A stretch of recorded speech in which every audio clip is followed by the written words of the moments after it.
Bundle থাকলে প্রতি সেনমানিতে টাকা বাঁচবে। বিকাশ সেনমানি বান্ডেল কিনে জিতুন প্রতি লেনদেনে। জাতীয় ঐকমত্য কমিশনকে সংস্কার কার্যক্রম দ্রুত এগিয়ে নেয়ার তাগিদ দিয়েছেন প্রধান উপদেষ্টা অধ্যাপক মুহাম্মদ ইউনূস। শনিবার বিকেলে যমুনায় কমিশনের 2 সদস্যের সঙ্গে বৈঠকে তিনি এই তাগিদ দেন। এবছরের ডিসেম্বর থেকে 2026 সালের জুনের মধ্যে নির্বাচন আয়োজনের লক্ষ্যে এই তাগিদ দেন ড ইউনূস।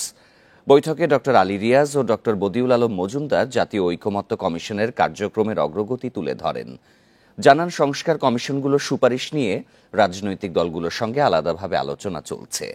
শনিবার পর্যন্ত 8টি দলের সঙ্গে কথা হয়েছে। আগামী বৃহস্পতিবার বিএনপির সঙ্গে বৈঠকের কথা রয়েছে বলেও জানান কমিশন সদস্যরা। বলেন, সংস্কার কার্যক্রমের বিষয়ে জনমত যাচাই এবং সচেতনতা তৈরির লক্ষ্যে বিভিন্ন কর্মসূচি নেওয়া হয়েছে।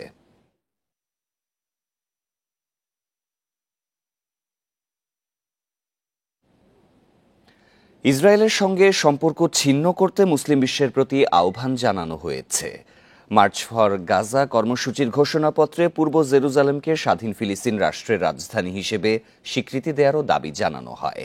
গাজা ইসরায়েলি আগ্রাসন, গণহত্যা বন্ধ ও ফিলিস্তিনিদের প্রতি সংহতি জানিয়ে শনিবার সোহরাওয়ার্দী উদ্যানের গণজমায়েত রূপ নেয় জনসমুদ্রে।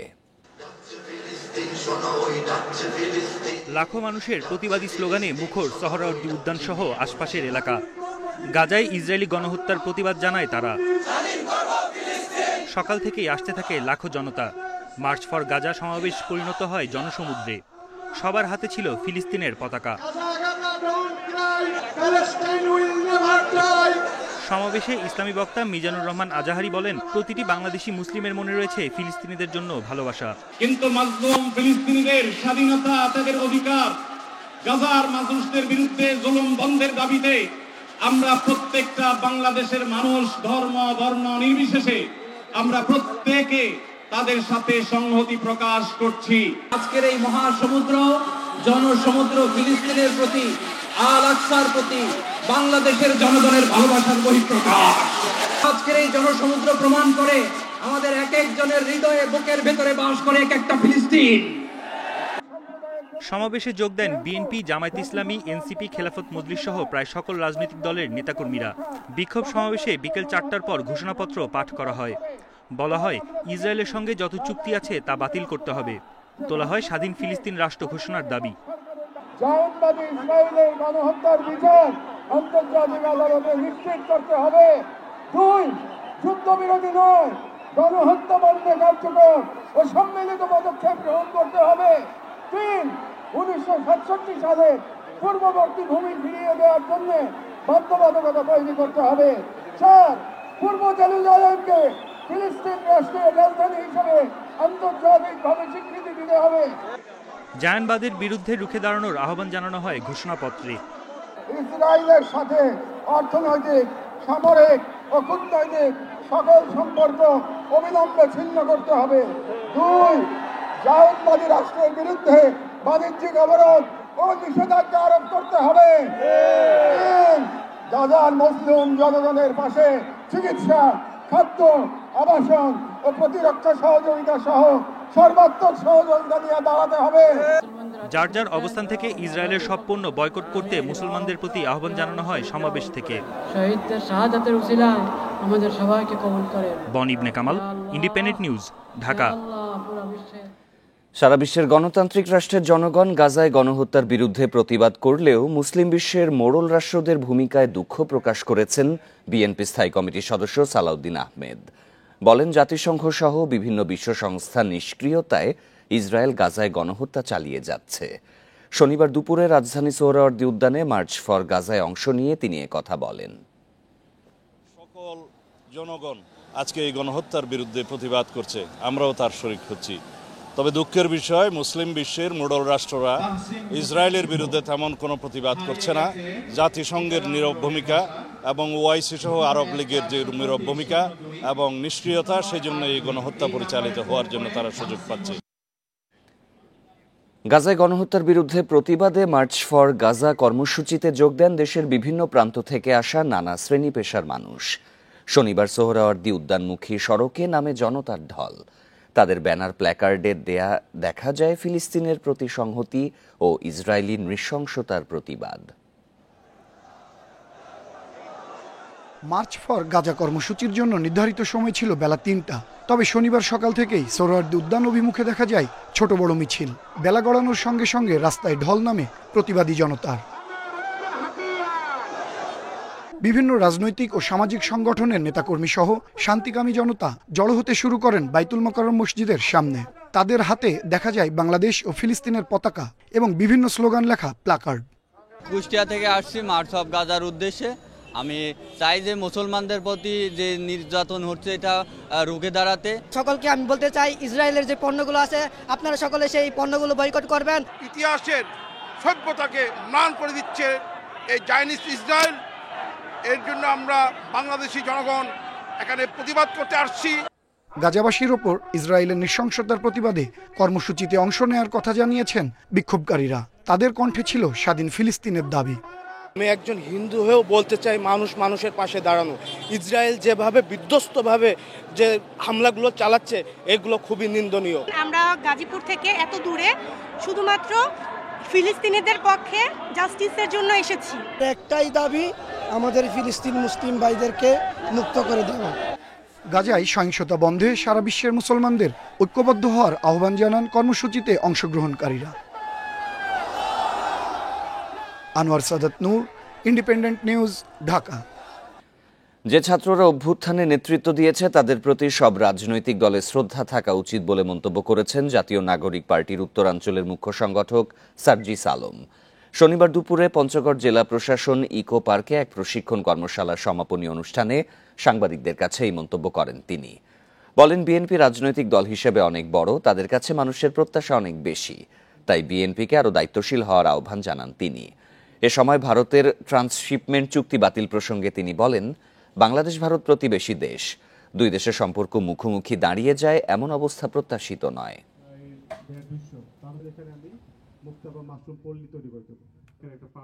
যেই রাজনৈতিক দলই ক্ষমতায় আসুক না কেন, যেই ছাত্ররা এই অভ্যুত্থানের সামনে থেকে নেতৃত্ব দিয়েছে তাদের প্রতি এতটুকু শ্রদ্ধা সকল রাজনৈতিক দলের ব্যক্তিবর্গের থাকা উচিত। বিএনপি তাদের জায়গা থেকে কিংবা বিএনপির কোনো নেতা তাদের জায়গা থেকে আরও বেশি এই দায়িত্বটি পালন করবেন, কারণ যেহেতু তারা বড় দল, তাদের কাছে মানুষের প্রত্যাশা অনেক বেশি। গত ৮ মাসে রিজার্ভে হাত না দিয়ে দেশের অর্থনৈতিক স্থিতিশীলতা বজায় রেখেছে অন্তর্বর্তী সরকার। রেমিটেন্স প্রবাহ অন্তর্বর্তী সরকারের কারণেই বেড়েছে বলে মন্তব্য করেছেন ধর্ম উপদেষ্টা ডক্টর আফম খালিদ হোসেন। শনিবার দুপুরে চট্টগ্রামের এলজিইডি ভবনে আয়োজিত এক মত বিনিময় সভায় তিনি এই কথা বলেন। সভায় তিনি আরও বলেন, আগামী দিনে সরকারের জন্য অন্তর্বর্তী সরকার উল্লেখযোগ্য রিজার্ভ রেখে যাচ্ছে। আগে যারা ক্ষমতায় ছিলেন তারা লোভ লালসা থেকে মুক্ত হতে পারেনি, তাই তারা জনগণের টাকা বিদেশে পাচার করেছে বলেও অভিযোগ করেন উপদেষ্টা। এবছর সরকারি খরচে কাউকে হজে পাঠানো হবে না বলেও জানান তিনি। হজের জন্য 200 জন চিকিৎসক ও 1 কোটি টাকার ওষুধ পাঠানো হবে বলেও তথ্য দেন উপদেষ্টা।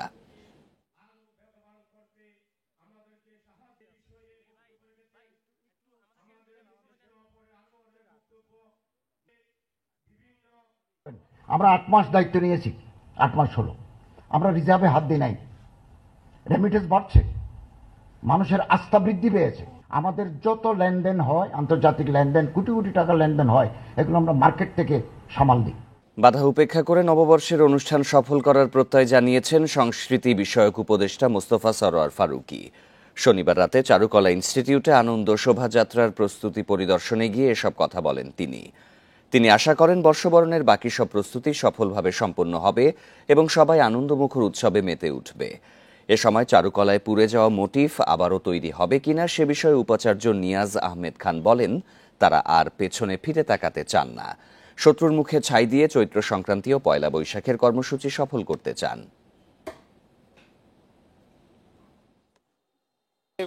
কাজ করে যাচ্ছিলাম, খুব অল্প সময় ছিল, পূর্ণ প্রস্তুতি চলছে, এখনও দেখতে পাচ্ছেন। একটা বাধা এসছে, আমরা সে বাধা অতিক্রম করে এগিয়ে যাচ্ছি এবং সবার সহযোগিতা চাচ্ছি। এই ধরনের কাজে কিছু বাধা বিপত্তি থাকবে, কিছু ষড়যন্ত্র থাকবে, আমরা শত্রুর মুখে ছাই দিয়ে ইনশাল্লাহ এগিয়ে যাব। চারুকলা অনুষদের এবং ঢাকা বিশ্ববিদ্যালয়ের যারা আছেন এই আয়োজনের সাথে, তাদের সবাইকে আমি স্যালিউট জানাতে চাই। তারা প্রচণ্ড পরিশ্রম করেছেন গত 1 মাস। নাশকতার মাধ্যমে ওনাদের স্পিরিট দমানোর চেষ্টা করা হয়েছিল, আমি এসে দেখলাম যে স্পিরিট দ্বিগুণ হয়ে গেছে। পুরনোকে বিদায় দিয়ে নূতনের আহ্বানে রাজধানীতে হলো ফুল বিজু। এতে সামিল হন 11টি ক্ষুদ্র নৃগোষ্ঠীর 10 ভাষাভাষী মানুষ। শোভাযাত্রায় নজর কাড়ে চাকমা, মারমা, ত্রিপুরা ও তঞ্চঙ্গা তরুণ তরুণীদের বর্ণাঢ্য সাজ। এ সময় জাতি ধর্মের ভেদাভেদ ভুলে সম্প্রীতির আহ্বান জানান পার্বত্য চট্টগ্রাম বিষয়ক উপদেষ্টা। নতুন বছর বরণ আর পুরনো বছরকে বিদায় দিতে সংক্রান্তি ও বর্ষবরণ ঘিরে পাহাড়ে বিহু, বিঝু, বিশু, বৈশু সহ নানা নামে নানা আয়োজন।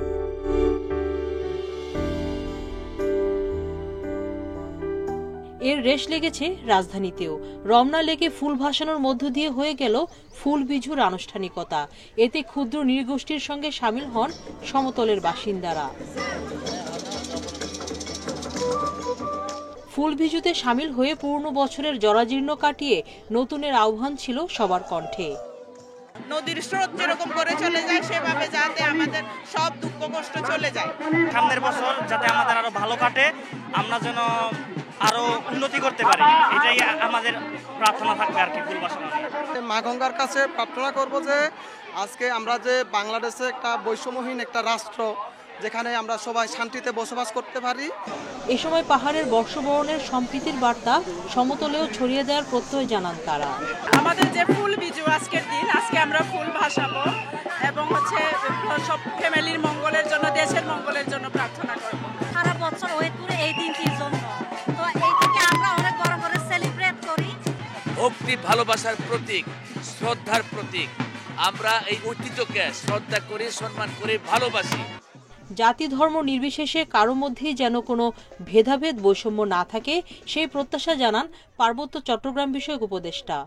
সকলের মধ্যে একটা সাম্প্রদায়িক সম্প্রীতি বজায় রাখতে পারি, পার্বত্য এলাকায় বলি, সমতলে বলি। তাছাড়া এই সরকারের যে উদ্দেশ্য সকলের অধিকার প্রতিষ্ঠা করা, সকলকে অর্থনৈতিকভাবে স্বাবলম্বী করা, এগুলি আমরা একাতরে করে যাচ্ছি। এর আগে বেইলি রোড থেকে বেরোয় শোভাযাত্রা। সামিল হন 11টি ক্ষুদ্র নৃগোষ্ঠীর 10 ভাষাভাষী মানুষেরা। এতে সবার নজর কাড়ে চাকমা, মারমা, ত্রিপুরা ও তঞ্চঙ্গা তরুণ তরুণীদের সাজ। সুলতানা জাহান মিতু, ইন্ডিপেন্ডেন্ট নিউজ, ঢাকা। পাহাড়ে চলছে বর্ষবরণের আয়োজন। বান্দরবানে 11টি সম্প্রদায় উদযাপন করছে উৎসব। আরও জানাতে বান্দরবান থেকে যোগ দিচ্ছেন সহকর্মী মংখিং মারমা। মংখিং, এই সাংরাইয়ের যে আয়োজন, এটির প্রথম দিন থেকে শেষ দিন পর্যন্ত কি কি আনুষ্ঠানিকতা থাকছে? আজকের আয়োজনে সেখানে কি চলছে?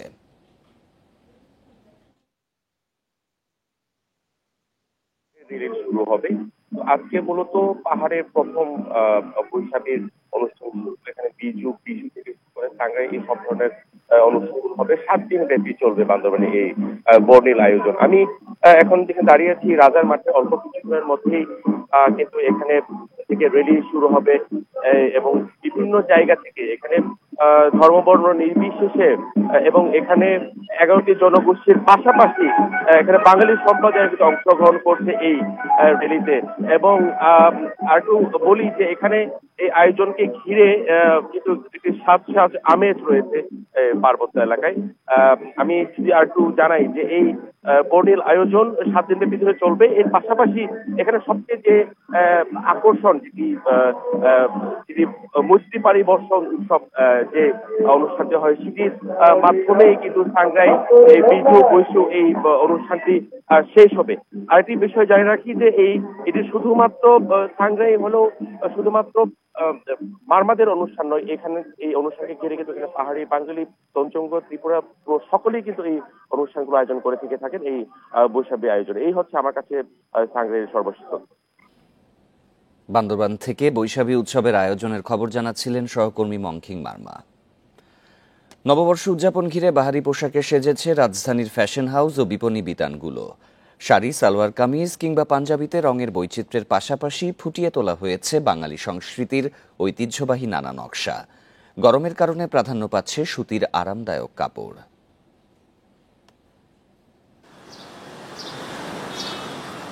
নগর জুড়ে পুরনোকে বিদায় দিয়ে নতুনকে বরণের প্রস্তুতি। বর্ষবরণের উৎসবকে আরও রঙিন করে তুলতে বৈচিত্র্যময় পোশাকের সমাহার দোকানে দোকানে। বৈশাখের প্রথম দিন লাল সাদার আবেদন চিরাচরিত। এর পাশাপাশি গাঢ় রঙের মিশেলে তৈরি নানা কাপড়ের সমাহার এবার। শাড়ি, সালোয়ার কামিজ, পাঞ্জাবি, ফতুয়ার নকশায়ও এসেছে বৈচিত্র্য। বৈশাখ মানেই হচ্ছে একটা কালারফুল, একটা সুন্দর নতুন একটা বছরের জন্য আমরা নতুন করে তৈরি হই, তো সেটা যেন আমাদের মননে আসে, আমাদের নতুন এগিয়ে যাওয়ার পথে আমাদেরকে আশাবাদ জাগায়। সেজন্য আমরা একটু সুন্দর উৎসবধর্মী রং নিয়ে কাজ করে থাকি। Bailey road, Aziz super market, Dhanmondi, মৌচাক, মিরপুর, বনানী সহ বিভিন্ন এলাকার বিপণী বিতানগুলোতে পহেলা বৈশাখ ঘিরে কেনাকাটায় ব্যস্ততা। শিশুদের পোশাক বিক্রি হচ্ছে সবচেয়ে বেশি। স্বামী স্ত্রীর ম্যাচিং ড্রেস বা শাড়িরও রয়েছে চাহিদা। এমব্রয়ডারি, ব্লক ও স্ক্রিন প্রিন্টের কাপড়ই বেশি পছন্দ ক্রেতাদের। কালারফুল ড্রেসগুলি বৈশাখে একটু বেশি চলে। রেড কালার, অরেঞ্জ কালার, হলুদ কালার, এইসব কালারগুলোই বেশি চলতেছে। আমাদের কাছে এইসব কালারগুলোই আছে। ফ্যামিলি কম্বো ড্রেসটা আর কি খুব ভালো চলতেছে, তার সাথে শাড়ি আছে, এগুলো নিয়ে কাজ করা হয়েছে।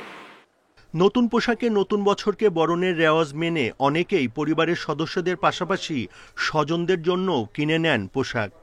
নতুন কিছু কিনতে, নতুন জামা কাপড় কিনতে, ছোট হোক বড় হোক সবাই কিনি, এটার জন্যই আসছি এখানে। ওয়াইফের জন্য শাড়ি, আর ছোট আমার মেয়ে আছে তার জন্য এই বৈশাখী সালোয়ার কামিজ, মানে বৈশাখী সাজে আর কি। প্রথম বৈশাখটা তো ছোট ছিল, এখন একটু বড় হাঁটতে পারছে, 2 বছর হয়নি এখনো, তার জন্যই খুঁজতে আসছি। মৌচাক, Gausia, new market, Bashundhara city সহ বিভিন্ন শপিং সেন্টারে বৈশাখের কেনাকাটায় দেয়া হচ্ছে বিশেষ মূল্য ছাড়। Buddhadeb Kundu, independent news, Dhaka. বৈশাখী মেলার অন্যতম অনুষঙ্গ শখের হাঁড়ি। বাংলা নববর্ষকে বরণ করতে মেলায় বাড়তি গুরুত্ব পায় মাটির তৈরি বিশেষ এই হাঁড়ি। বৈশাখের আগে আবারও আলোচনায় রাজশাহীর বসন্তপুরের শখের হাঁড়ির কারিগররা।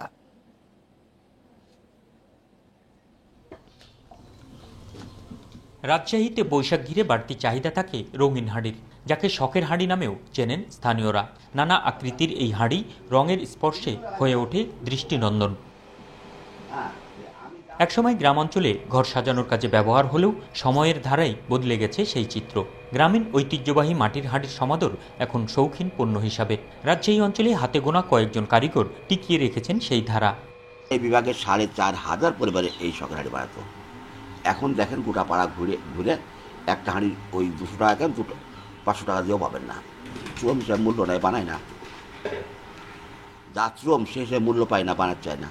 আধুনিকতার বেড়াজালে এখন মাটির পণ্যের কদর নেই। এছাড়া উপকরণের দাম বৃদ্ধি ও যুগের সাথে তাল মেলাতে না পেরে হতাশা জমেছে কারিগরদের মনে। শখের হাঁড়িটা বৈশাখী চাহিদা বেশি হয় সব থেকে। বৈশাখে আমি 8-10 জায়গা দোকান করি, 7-8 জায়গা দোকান করি, ভাই ভাইতে সবাই এখানে একজনকে দিয়ে। আর এই কাজটা আমি করে রাখি সারা বছর ধরে।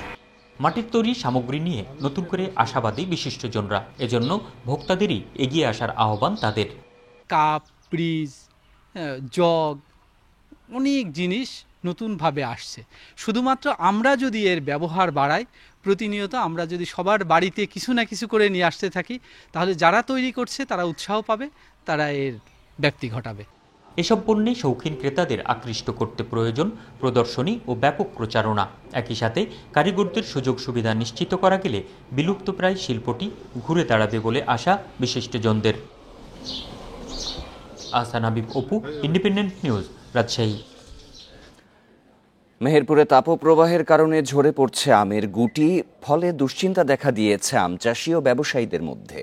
লোকসানের ভয়ে আম বাগান কিনছেন না পাইকাররা। গুটি ঝরা বন্ধে গাছের গোড়ায় পানি, সার ও কীটনাশক দেওয়ার পরামর্শ দিচ্ছে কৃষি বিভাগ।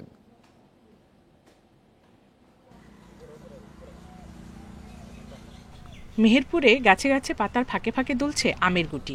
তবে তাপপ্রবাহের কারণে ঝরে পড়ছে এসব আমের গুটি, ফলে এবার আমের কাঙ্ক্ষিত ফলন নিয়ে শঙ্কায় বাগান মালিকরা।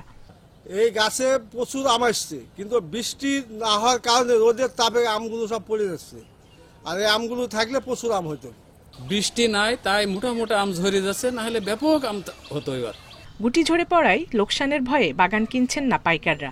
এতে চরম বিপাকে পড়েছেন চাষিরা।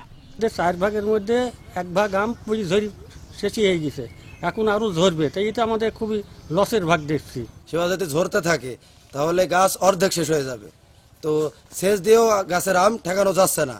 তো এই পরিমাণে যদি হয় তাহলে তো আমাদের ক্ষতি হয়ে যাবে। এদিকে গুটি ঝরে পড়া রোধে বাগানে পানি ও কীটনাশক ব্যবহারের পরামর্শ দিচ্ছে কৃষি বিভাগ। আমাদের এই চাষিদেরকে পরামর্শ যে আপনারা যেহেতু কিছুদিন ধরে বৃষ্টি হচ্ছে না, সেক্ষেত্রে আমাদের আম বাগানে রিং করে সেচ দিতে হবে। ফ্ল্যাট যদি সেচ দিতে তাহলে আমের বাগানের টোটাল বর্ডার দিয়েও ফ্ল্যাট করে সেচ দিতে পারে, তবে রিং পদ্ধতিতে সেচ দিলে ভালো হয়। তাহলে আম ঝরা থেকে তারা যে ঝরে যায় সেটা ঝরাটা রোধ করা যাবে। চলতি বছর জেলায় আম উৎপাদনের লক্ষ্যমাত্রা ধরা হয়েছে ৩৮,২৯৮ মেট্রিক টন। Independent news. বছরের শেষে চট্টগ্রামের বিশেষ অর্থনৈতিক অঞ্চলে উৎপাদনে যাচ্ছে ২৮টি দেশি বিদেশি প্রতিষ্ঠান। অন্তত ২ লাখ মানুষের কর্মসংস্থান হবে এসব প্রতিষ্ঠানে। সম্প্রতি বাংলাদেশ বিনিয়োগ সম্মেলনে যোগ দেয়া বিদেশি বিনিয়োগকারীরা পরিদর্শন করেছেন এই এলাকা। এই বিশেষ অঞ্চল দেশের অর্থনীতিতে নতুন দিগন্ত উন্মোচন করতে পারে বলছে কর্তৃপক্ষ। মেঘনা ও ফেনী নদীর মোহনায় চট্টগ্রামের মিরসরাইয়ে গড়ে তোলা হয়েছে দেশের বৃহত্তম জাতীয় বিশেষ অর্থনৈতিক অঞ্চল NSEZ। করোনা মহামারী সহ বিভিন্ন কারণে কারখানা স্থাপনে ধীরগতি থাকলেও গত বছর থেকে পুরোদমে শুরু হয়েছে নির্মাণ কাজ। এই অর্থনৈতিক অঞ্চলে ইতোমধ্যে ১৫৫ জন বিনিয়োগকারী তাদের জমি বুঝে পেয়েছেন। সম্প্রতি বাংলাদেশ বিনিয়োগ সম্মেলনে যোগ দেয়া বিদেশি ব্যবসায়ীরাও NSEZ পরিদর্শনের পর এখানে বিনিয়োগের আগ্রহ দেখিয়েছেন। বিনিয়োগ করা নিয়ে আমি অত্যন্ত ইতিবাচক, যে কারণে আমি এখানে এসেছি। আমি এখানে সরকারের সাথে একসাথে বিনিয়োগ নিয়ে কাজ করতে চাই। বিনিয়োগ বান্ধব হলেও এখানে নানা চ্যালেঞ্জও আছে। সেসব চ্যালেঞ্জগুলো সমাধান করা হলে বিনিয়োগকারীরা তাদের বিনিয়োগকৃত অর্থ তুলে আনতে পারবে। বিনিয়োগকারীদের আগ্রহের কারণে দুটি জোনে প্রায় ১৫০০ একর ভূমি উন্নয়নের কাজ শুরু হয়েছে। আগামী 2 বছরে কি কাজ করা যায়, সেই 2 বছরকে আমরা সর্বোচ্চ টার্গেট নিয়েছি যে ১৫০০ একর জায়গার মতো ডেভেলপ করব, যেখানে সকল প্রকার অবকাঠামো উন্নয়ন নিশ্চিত করা হবে। এই বিশাল কর্মযজ্ঞের মাঝেও সংকট রয়েছে জ্বালানি, পানি সহ দক্ষ শ্রমিকের।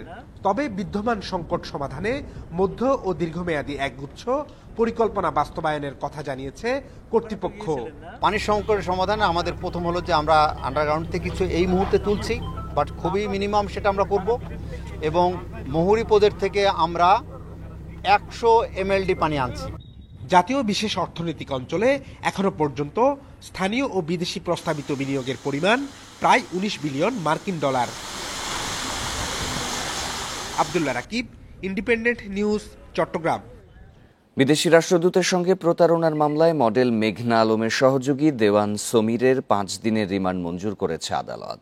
রাজধানীর ভাটারা থানায় তাদের বিরুদ্ধে এই মামলা হয়। এতে উল্লেখ করা হয় 10 এপ্রিল একটি সংঘবদ্ধ প্রতারক চক্র মেয়েদের মাধ্যমে বিভিন্ন বিদেশি রাষ্ট্রদূত সহ ধনাঢ্য ব্যক্তিদের ব্ল্যাকমেইল করে অর্থ আদায়ের চেষ্টা করে। জিজ্ঞাসাবাদ ও প্রাথমিক অনুসন্ধানে জানা যায় দেওয়ান সমীর প্রতারক দলের সদস্য। আসামিরা ঢাকায় সৌদি রাষ্ট্রদূতকে টার্গেট করে তার সঙ্গে সখ্য তৈরি করে। এক পর্যায়ে ব্যক্তিগত যোগাযোগ স্থাপন করে ফাঁদে ফেলে $5 মিলিয়ন দাবি করে তারা। পরে দেওয়ান সমীর এই টাকার জন্য বিভিন্ন মাধ্যমে রাষ্ট্রদূতকে চাপ সৃষ্টি করেন। এদিকে এই ঘটনার সঙ্গে জড়িত থাকার অভিযোগে মিস আর্থ বাংলাদেশ 2020 বিজয়ী মডেল মেঘনা আলমকে বিশেষ ক্ষমতা আইনে গ্রেপ্তার দেখিয়ে 10 এপ্রিল 30 দিনের জন্য কারাগারে পাঠানো হয়েছে।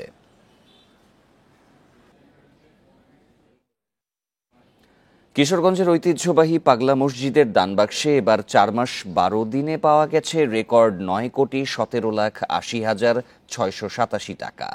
মিলেছে বিপুল পরিমাণের স্বর্ণালংকার ও বিদেশি মুদ্রা। দানের এসব অর্থ আন্তর্জাতিক মানের মসজিদ কমপ্লেক্স বানানো সহ দরিদ্র ও অসহায় রোগীদের চিকিৎসায় ব্যয় হবে বলে জানিয়েছে প্রশাসন।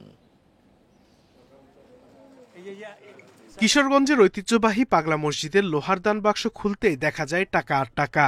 এবার 11টি বাক্স থেকে বের করা হয় 28 বস্তা টাকা ও সোনা রূপা। মসজিদের দোতলায় বসে প্রায় 8 ঘন্টায় টাকাগুলো গোনেন 250 মাদ্রাসার ছাত্র শিক্ষক সহ 70 জন ব্যাংক কর্মকর্তা। এবার পাওয়া গেছে 9,17,80,687 টাকা, যা অন্যান্য সময়ের চেয়েও বেশি। এছাড়া বিপুল পরিমাণ বৈদেশিক মুদ্রা, রূপা, স্বর্ণালংকারও ছিল। এই মসজিদে সঠিক নিয়তে দান করলে রোগবালাই দূর হওয়া সহ বিভিন্ন মনোবাসনা পূর্ণ হয়, এমন বিশ্বাস থেকেই বিভিন্ন ধর্মের মানুষ প্রতিনিয়ত দান করেন।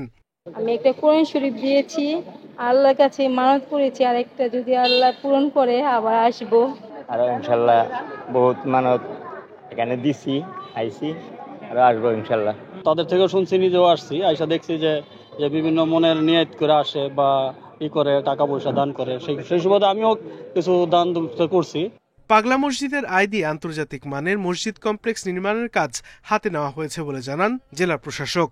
ইসলামিক যে কেন্দ্রটি, যেটা সাংস্কৃতিক কেন্দ্র, যেটা দীর্ঘদিনের এই এলাকার, এই দেশের মানুষের অনেক ভক্তের হৃদয়ের জায়গা, সেই জায়গাটিতে আমরা কাজ শুরু করতে পারবো। জনশ্রুতি অনুযায়ী 250 বছর আগে পাগলবেশী এক আধ্যাত্মিক পুরুষ আসেন কিশোরগঞ্জের হারুয়ায়। তার সমাধির পাশে গড়ে তোলা হয় মসজিদটি। Independent news. 8 বছরেও শেষ হয়নি শরীয়তপুরের কীর্তিনাশা নদীতে ভাষা সৈনিক গোলাম মাওলা সেতুর নির্মাণ কাজ। কয়েক দফা সময় বাড়ানোর পরও অগ্রগতি অর্ধেকের সামান্য বেশি। এরই মাঝে গেল 5ই আগস্টের পর কাজ ফেলে পালিয়ে যায় ঠিকাদার প্রতিষ্ঠান। সেতুর ঠিকাদার না থাকায় দুর্ভোগে 2 উপজেলার লক্ষাধিক বাসিন্দা। এদিকে নতুন ঠিকাদার নিয়োগ দিয়ে নির্মাণ কাজ শেষ করার আশ্বাস দিয়েছে এলজিইডি। 2017 সালে কীর্তিনাশা নদীতে ভাষা সৈনিক গোলাম মাওলা সেতু নির্মাণের কাজ শুরু হয়। 300 মিটার দীর্ঘ সেতুটির প্রকল্পের মেয়াদ বাড়ানো হয় কয়েক দফা, ঠিকাদার বদলানো হয় 3 বার। এরপরও 8 বছরের কাজের অগ্রগতি মাত্র 55%। গেল 5 আগস্ট আওয়ামী লীগ সরকারের পতনের পর পালিয়ে যায় ঠিকাদারি প্রতিষ্ঠান। এছাড়া নদী পারাপারের জন্য ফুট ওভারব্রিজের কাজও শেষ হয়নি 2 বছরে। জাজিরা নড়িয়া সড়ক যোগাযোগ সহজ করতে 1997-98 অর্থ বছরে কীর্তিনাশা নদীর উপর নির্মাণ করা হয় সেতু।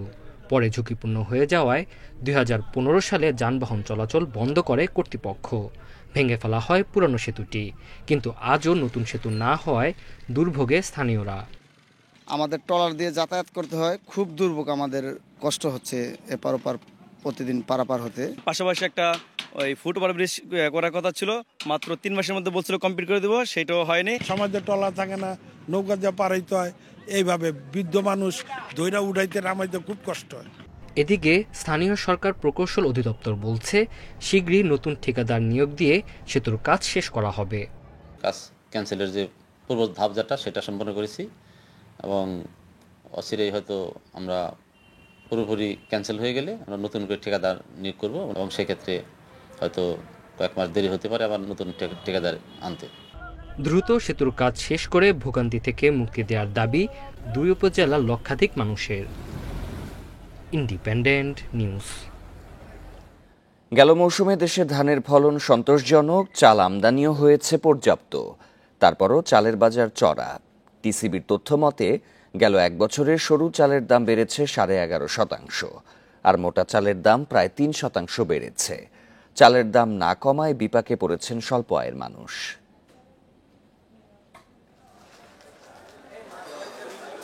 বাজারে এসেছে আমন মৌসুমের নতুন চাল। গেল আমন মৌসুমে 1.71 কোটি টন ও বোরো মৌসুমে 2.10 কোটি টন চালের ফলন হয়েছে। এদিকে গেল বছরের নভেম্বর থেকে চালের আমদানিও ছিল পর্যাপ্ত। চলতি অর্থবছর থেকে এখন পর্যন্ত 8.20 হাজার টন চাল আমদানি হয়েছে, যদিও ভোক্তারা এর সুফল পাচ্ছে না। বাজারে এখনও চড়া চালের দাম। ঢাকার বাজারে মোটা চাল বিক্রি হচ্ছে 54 থেকে 56 টাকা কেজি দরে, মাঝারি পাইজাম ও ব্রি 28 চাল 56 থেকে 64 টাকা এবং সরু মিনিকেট চাল বিক্রি হচ্ছে 82 থেকে 90 টাকা কেজি দরে। ট্রেডিং কর্পোরেশন বাংলাদেশ টিসিবির তথ্য মতে গত বছরের একই সময়ের তুলনায় সরু চালের দাম বেড়েছে প্রায় 11.5%, মাঝারি ও মোটা চালের দামও বাড়তি। বাইরে থেকে আমদানি করছে, আমদানি করিও চালের দামটা বাড়ে না, দিন দিন কমে নেই, দিন দিন বাড়ার উপরে আছে। এখনো আগের দামে আছে, কোনো চালও এখনো কমে নেই। তবে আমরা আশাবাদী সামনে সিজন আসছে, তখন চালের দামটা কিছুটা কমবে। খাদ্য মন্ত্রণালয় থেকে চাল আমদানির অনুমতি আছে 15 এপ্রিল পর্যন্ত। এদিকে আমদানি বন্ধের অজুহাতে হিলি স্থলবন্দরের স্থানীয় বাজারে সব ধরনের চালের দাম বাড়িয়েছেন ব্যবসায়ীরা। চালের বাজারটা একটু ঊর্ধ্বগতি, এর কারণ ইম্পোর্টারদের জিজ্ঞেস করলে তারা বলে যে 15 তারিখ থেকে সম্ভবত চাল আমদানি বন্ধ হয়ে যাবে। এই যে নোটিশটা পর থেকে চালের দাম কিন্তু আসলে 1-2 টাকা বেড়ে গেছে। পর্যাপ্ত সরবরাহের পরও চালের দাম না কমায় ক্ষোভ জানিয়েছে ক্রেতারা। জানান, সিন্ডিকেটের দৌরাত্ম্য না কমলে বাজার স্বাভাবিক হবে না। অ্যানালাইসিস করে একটা অ্যাজাম্পশন দিত যে এরকম দাম পড়তে পারে আসলে, তাহলে আমরা বুঝতে পারতাম যে না আসলে এটা সিন্ডিকেটের কারণে দামটা বাড়ছে। সরকারের গাফিলতি আছে কিনা আমি জানি না, তবে সরকারের মনিটরিং টিমের অবশ্যই ঘাটতি আছে। এদিকে সর্বশেষ তথ্য মতে শনিবার ভারত থেকে 36,000 টন আমদানিকৃত চাল পৌঁছেছে চট্টগ্রাম বন্দরে। Amirul Islam, independent news, Dhaka. মৌলভীবাজারের শ্রীমঙ্গলে বর্ণিল আয়োজনে অনুষ্ঠিত হল চা শ্রমিকদের প্রাণের উৎসব ফাগুয়া। চা জনগোষ্ঠী নিজস্ব সংস্কৃতি, ভক্তি ও আনন্দের বহিঃপ্রকাশ হয় এই উৎসবে। অংশ নেয় বিভিন্ন চা বাগানের 20টির বেশি সাংস্কৃতিক দল। জীবনের আনন্দ, বেদনা ও সংগ্রামের গল্প তুলে ধরেন চা শ্রমিকরা। বর্ণিল সাজে নিজস্ব নৃত্যভঙ্গি, সুরে আর ছন্দে মুখর শ্রীমঙ্গলের ফুলছড়া চা বাগান। 4 বছর ধরে এখানে হয়ে আসছে চা জনগোষ্ঠীর প্রাণের উৎসব ফাগুয়া। উৎসবে অংশ নিয়েছে 20টিরও বেশি সাংস্কৃতিক দল। চা জনগোষ্ঠীর গুরুবন্দনা, হোলিগীতি, হাড়ি নৃত্য, ঝুমুর নৃত্যে উঠে আসে শত বছরের ঐতিহ্য। কণ্ঠে প্রকাশ পায় চা শ্রমিকদের আনন্দ, বেদনা আর সংগ্রামের গল্প। ফাগুয়া উৎসবের মাধ্যমে আমরা আমাদের ঐতিহ্যবাহী নৃত্য, ঐতিহ্য ধরে রাখার চেষ্টা করি। এক জাতের না, বিভিন্ন জায়গার দল আসছে, বিভিন্ন জাতির, বিভিন্ন সহজাতির দল আছে এবং এগুলো হচ্ছে আমাদের ঐতিহ্যবাহী পোশাক। আমরা এগুলো পরে এসেছি এখানে অংশগ্রহণ করার জন্য।